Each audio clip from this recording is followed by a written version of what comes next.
कोई भी इंसान के तीन ही चैलेंजेस हैं, कौन कौन से? जर, जोरू और जमीन।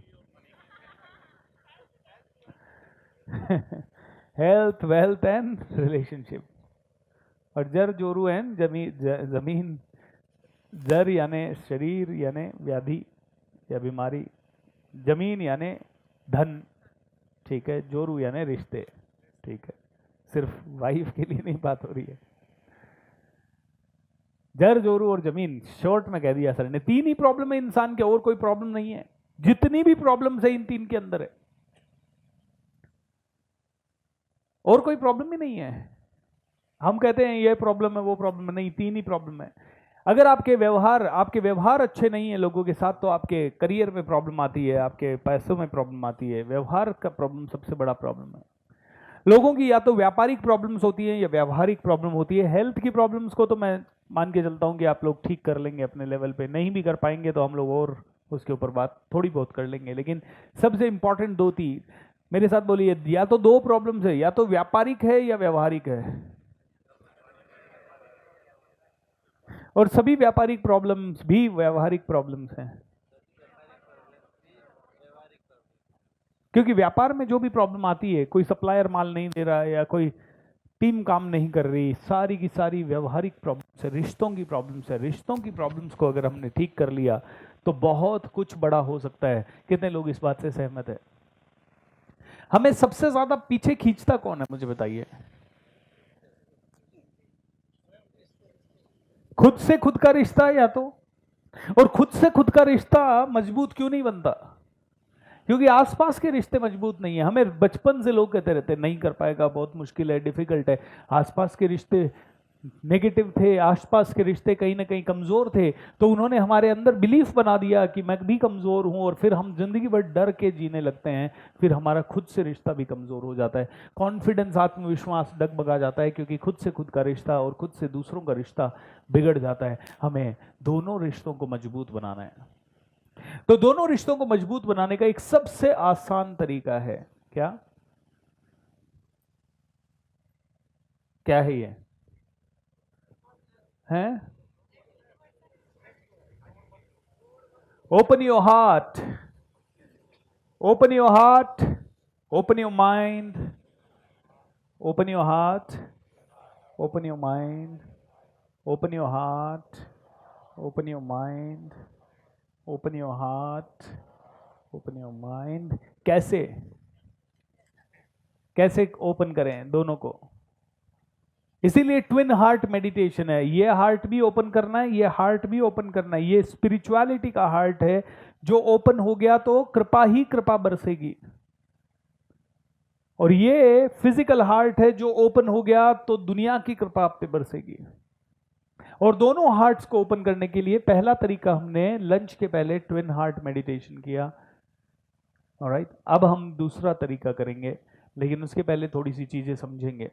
देखिए दोस्तों, मेरे टीचर कहते हैं जो आपको आपके जीवन में चाहिए ना, वो दूसरों को देना शुरू कर दो। क्या चाहिए आपको आपके लाइफ में? रोल्स रॉयस, दूसरों को दे दो पहले। अभी दे दिए मेरे को? हाँ, तो ऐसे मेरे को भेज दो एक एक, जल्दी भेजो जल्दी, ताकि आपको भी मिलेगी। बोलो आपको एक एक रोल्स रॉयस गिफ्ट, मैं आपको एक एक हेलीकॉप्टर गिफ्ट कर रहा हूँ, रिटर्न गिफ्ट। भगवान मेरे साथ बोलिए, भगवान मुझे मुझे देने वाला बना दे। मैं चाहूं जो दे सकूं, जितना चाहूं उतना दे सकूं। दोस्तों, आज हमारा माइंड और हार्ट इतना क्लोज हो चुका है कि देने के नाम से कई बार घबरा जाते हैं। कई बार कोई भिखारी आ गया ना, तो मन कंफ्यूजन में हो जाता है, 5 रुपए दूं, 10 रुपए दूं या नहीं दूं। और मेरा तरीका पता है क्या है? पहला थॉट जो आया वो कर दो। पहला थॉट आया नहीं देना, नहीं दूंगा। पहला थॉट आ गया कि 200 रुपए आया है, 200 देना है, 200 दे दे। पहला थॉट दे दो। तो थोड़े दिन पहले पहला थॉट कई बार नहीं भी फॉलो होता है। थोड़े टाइम पहले मेरा एक पूना में प्रोग्राम था, सभागृह कौन सा था वो, अंकुश राव लांडगे सभागृह में। तो प्रोग्राम के लिए सारी तैयारियां हो गई, मैं अब रास्ते में जा रहा हूं, सारी टीम वहां पहुंच चुकी है, सारी तैयारियां हो चुकी है, मुझे अकेले को पहुंचना था। मेरे पास सूचना आ गई थी 15 मिनट में पहुंची है या आधे घंटे में पहुंच गई रास्ता था। मेरे को भूख लगी थी तो मैं नाश्ता करने के लिए रुका, और जैसे ही नाश्ता करके मैं गाड़ी में बैठा तो एक बुजुर्ग आदमी मेरे पास आए, बोला बेटा कुछ दे दो। मैंने तुरंत उनकी तरफ देखा, स्माइल किया, नीचे कांच किया और उनसे पूछा बाबा आप भीख मांगने वाले तो नहीं लगते, फिर क्या बात है?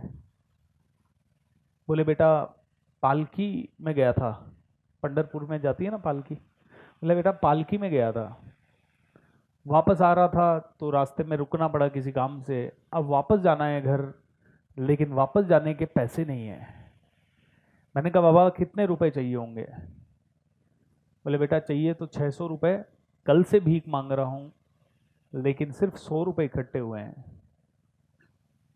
मैंने 500 रुपये निकाले, पहले मैंने 1000 रुपये निकाले उनको दिए, उन्होंने कहा नहीं 1000 नहीं चाहिए, मुझे सिर्फ जाने जाने का किराया चाहिए। मैंने एक नाश्ता करवाया उनको, 500 रुपये उन्होंने रखे ज़बरदस्ती, और वो रोने लगे बहुत। मैं और जैसे ही मैंने उनको 500 रुपये दिए, उन्होंने इतना आशीर्वाद दिया, इतना आशीर्वाद दिया, और उन्होंने एक ही चीज़ कही कि बोले बुल्डाना में एक गणपति का मंदिर है, वहाँ तू जरूर जाके आना, मैं बहुत प्रार्थना करूँगा तेरे लिए, वहाँ तू जरूर जाके आना। अब हुआ क्या, अनजाने में अगर मैं उनको भिखारी समझ के नहीं देता तो क्या होता?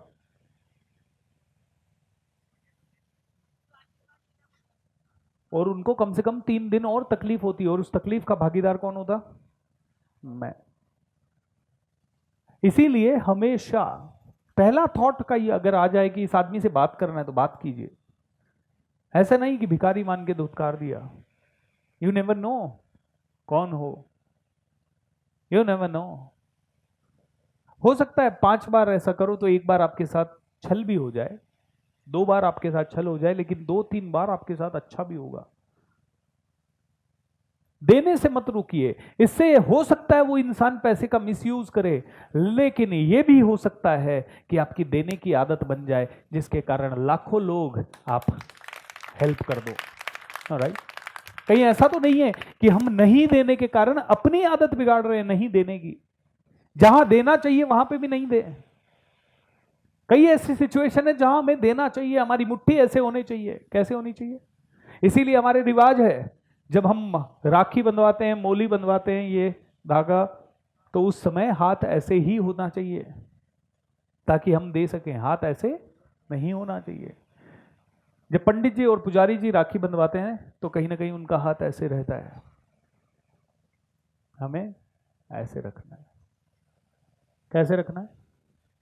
हाथ ऐसे ही होना चाहिए। ओके, हे भगवान मुझे देने वाला बना दे, हे भगवान मेरा खर्चा बढ़ा दे। अब आपको ये क्या बात होगी, खर्चा बढ़ा दे? अच्छा, यहां पे मैक्सिमम कौन इंसान है, जैसे मेरी कंपनी का खर्चा 60-70 लाख रुपए महीने का है।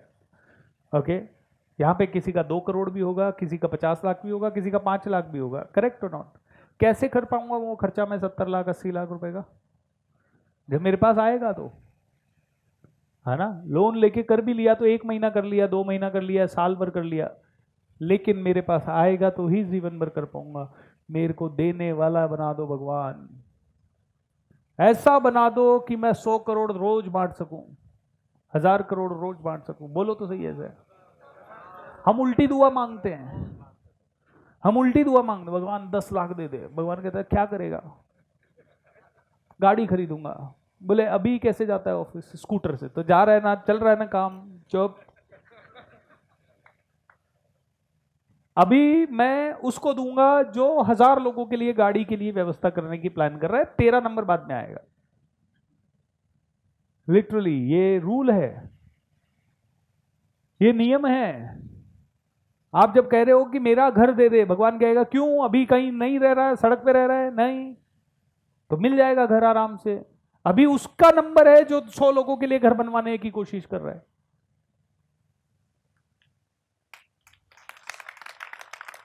बहुत गहरी बात है, समझिएगा इस चीज को।